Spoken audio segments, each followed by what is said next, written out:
Call for support for widows. One of the most neglected groups of people in today's African society is the widows. This was not the case in historic African culture, in which widows lived with their extended families and were honored as elders.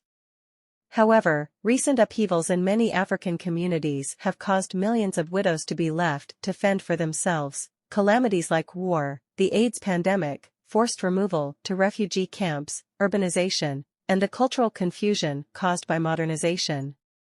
Many widows are left with children and grandchildren to care for, but they have no training in the skills they need to support themselves.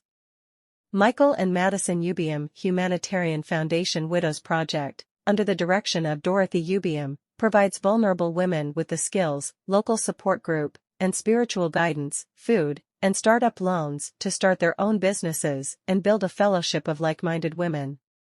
We are focused on supporting women-led households so that they can support themselves and their families.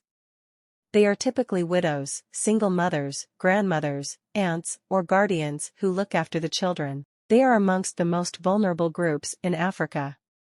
In traditional rural African societies, women marry young and stay at home to look after the children.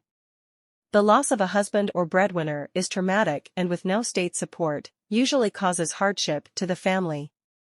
It forces the women and older children who should be attending school into low-wage jobs with earnings that are insufficient to pay for food and shelter. It is this financial burden which sometimes makes it necessary for the children to be withdrawn from school. Thank you for watching and please subscribe.